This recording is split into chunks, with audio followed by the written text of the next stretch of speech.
कारगिल से वीर शहीद जवानों को मानसिक श्रद्धांजलि अर्पित कर हम वापस लौट चले। लौटते समय भी सिंधु नदी लहराती हुई, बल खाती हुई हमारे साथ चल रही थी। प्रकृति की सुंदरता की छटा चारों ओर बिखरी हुई थी। बर्फीली पहाड़ियों के बीच सिंधु नदी का स्वच्छ निर्मल जल एक अनुपम अलौकिक आलोक सा बिखेर रहा था। उन्हें देखकर ऐसा लगता था कि शिवजी का वास भी तो ऐसे ही बर्फीले स्थान पर, बर्फीले पहाड़ों पर होगा, और शायद शिवलोक भी ऐसा ही होता होगा।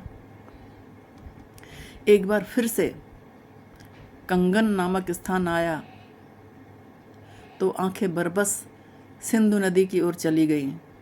वही स्थान फिर से दिखाई दिया। फिर से उस स्थान ने मुझे आकर्षित किया। कलकल निनाद करती हुई सिंधु नदी अनवरत बहती चली जा रही थी। शाम होने को आ रही थी। एक छोटा सा गांव आया तो हमें बताया गया कि हम माता लल के जन्म स्थान से गुजर रहे हैं। मन ही मन माता को नमन किया। ड्राइवर से गांव के अंदर से चलने के लिए कहा तो उसने इनकार कर दिया, क्योंकि अब उस स्थान पर मुस्लिमों ने अपना अधिकार जमा लिया था तथा वहाँ के नाम भी बदल दिए थे। लल माता को मानने वाले मुस्लिम भी तो थे। लगभग 10 मिनट के पश्चात लल माता की ससुराल का गांव आ गया। मैं सोच रही थी कि माता लल ने अपनी ससुराल की यंत्रणाओं को कितना सहन किया। उनमें आश्चर्यजनक सहनशीलता थी। अपमान तथा तिरस्कार के कड़वे घूंट भी पी पी कर उन्होंने अपने प्रारब्ध को क्षीण किया था। अंततः मन की निर्मलता के साथ उनमें सिद्धियों का प्राकट्य होने लगा था। लल माता के उन स्थानों को देखने की इच्छा मन में अधूरी रह गई। जितना देखा वही हमें कृपा सी प्राप्त हुई, कृपा सी लगी उन महात्मा की, क्योंकि उस समय श्रीनगर में बहुत ही संदिग्ध वातावरण था, बहुत ही सेंसिटिव वो क्षेत्र था। फिर भी हम सब मंदिरों के दर्शन कर वहाँ से निकल के आए थे। संध्या के समय हम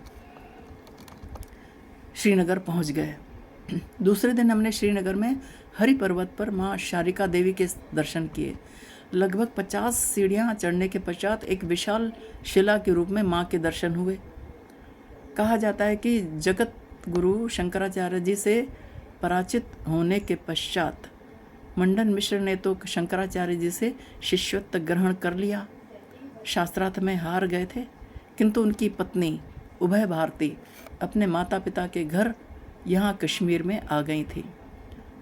बहुत समय के पश्चात शंकराचार्य जी को मंडन मिश्र की पत्नी, जो कि सरस्वती जी का रूप थी, उनका स्थान, उनका ध्यान आया। उनके लिए वे कुछ कर नहीं पाए थे, इसलिए वे उन्हें ढूंढते हुए कश्मीर आए और उन्हें माता शारिका के नाम से यहाँ स्थापित कर दिया। अब माता यहाँ शिला रूप में स्थित हैं। उनके ऊपर श्री यंत्र बना हुआ है। एक और गणेश जी बने हुए हैं। उस विशाल शिला के ठीक नीचे ज्वालामुखी है। माँ ने उस ज्वालामुखी को ढक कर रखा हुआ है। इस प्रकार वे सबकी रक्षा कर रही हैं। हम में से कुछ साधकों को श्री विद्या का मंत्र गुरुदेव जी से मिला हुआ है, प्राप्त हुआ है, जिनका हम नित्य जप करते हैं। मुझे श्रीनगर में स्थित उस श्री यंत्र का स्थान के दर्शनों की बड़ी इच्छा थी, वह पूरी हो गई।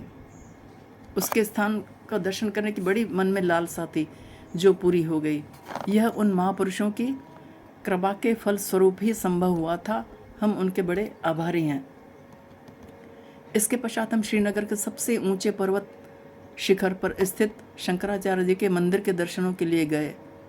लगभग 200 सीढ़ियाँ चढ़नी थी। हम थक कर चूर हो गए, परंतु शंकराचार्य जी द्वारा स्थापित शिव मंदिर का दर्शन करके मन बड़ा प्रसन्न हो गया। शिवलिंग के पास से उठने का मन ही नहीं कर रहा था। मंदिर के पीछे से पूरा कश्मीर दिखाई दे रहा था। डल झील बल खाते हुए एक बड़े भुजंग के समान दिखाई दे रही थी। कहते हैं उस पर्वत पर कई बड़े बड़े भुजंग रहते हैं, और ऐसा क्यों न हो जहाँ शिवजी का स्थान हो वहाँ नागों का होना स्वाभाविक है। शाम को हम वहाँ से आश्रम लौट आए। श्रीनगर में अगले दिन माता रूप भवानी के दर्शन हुए। वह स्थान बहुत ही सुंदर तथा शांत था। वहाँ निर्मल जल का एक छोटा सा झरना बह रहा था। उसके निकट ही शिवजी का एक मंदिर था। मंदिर के चारों ओर हरियाली छाई हुई थी तथा रंग बिरंगे फूल खिले हुए थे। जैसे ही हमने मंदिर में प्रवेश किया तो सामने दीवार पर माता लल का चित्र दिखाई दिया। बहुत आश्चर्य हुआ। परंपरागत कश्मीरी वस्त्रों में माता लल अपने गुरु के समक्ष बैठी हुई दिखाई दी। मंदिर में एक कश्मीरी पुजारी बैठे थे। हमने उनसे माता रूप भवानी के विषय में पूछा तो उन्होंने वही कहानी सुनाई जो माता लल के बारे में पहले हम पढ़ चुके हैं, सुन चुके हैं। इसी स्थान पर माता लल्लेश्वरी को शिवजी का साक्षात्कार हुआ था। मंदिर में प्रवेश करने पर एक शिला पर लिखा हुआ था कि कश्मीर में माता रूप भवानी के वाक बहुत प्रसिद्ध हैं। वहाँ वाक तो माता लल्लेश्वरी के ही प्रसिद्ध थे, इसके अलावा दूसरा कोई था ही भी नहीं। उनको मानने वाले हिंदू भी थे। संभवतः इस मंदिर तथा स्थान को मुस्लिमों से बचाने के लिए उन्होंने इसे रूप भवानी का नाम दे दिया होगा।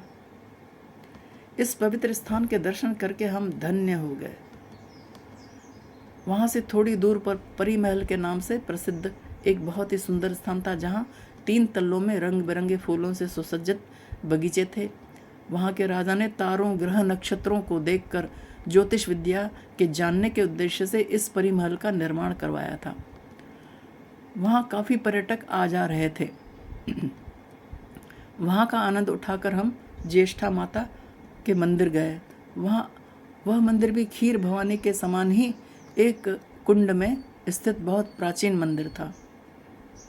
वहाँ पर एक विचित्र घटना घटी। मेरे मन में माता लल तथा आदि गुरु स्वामी परमानंद तीर्थ जी महाराज जी की ही बातें घूम रही थी।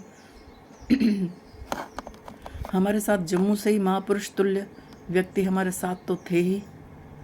बातों में उन्होंने बताया कि लल के गुरुदेव परम पूज्य स्वामी परमानंद तीर्थ जी महाराज सिंधु नदी में जहाँ साधनरत रहते थे, वह स्थान हम सोनमर्ग से पार कर आए हैं।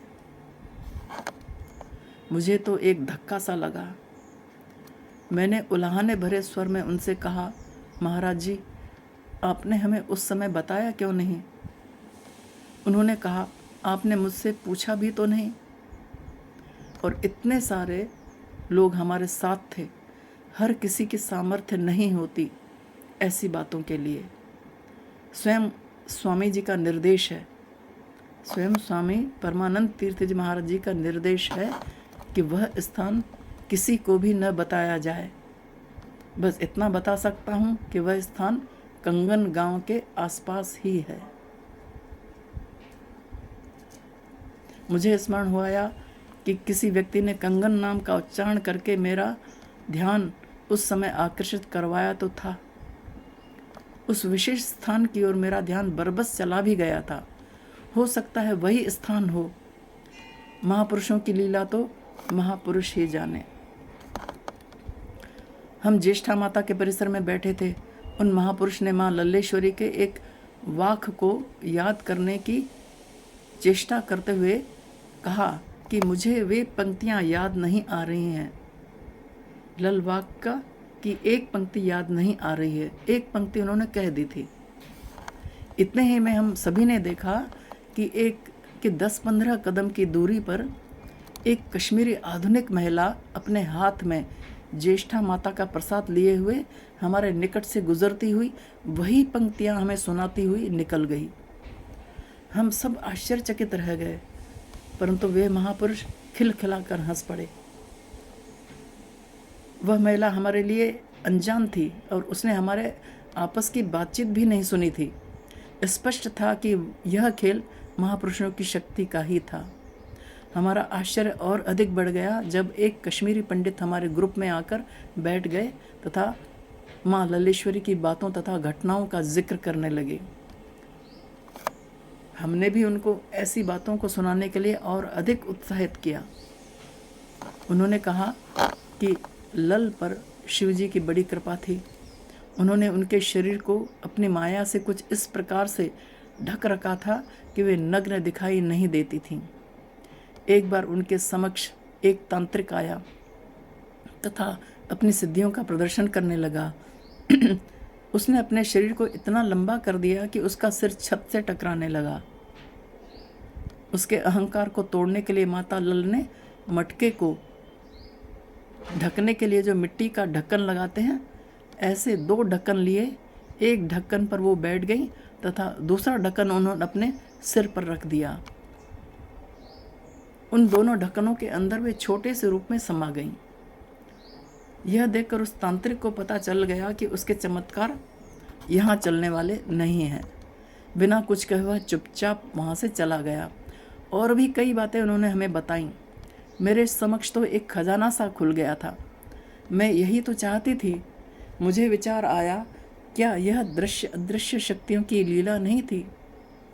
मेरी कश्मीर यात्रा सफल होती हुई सी प्रतीत हो रही थी।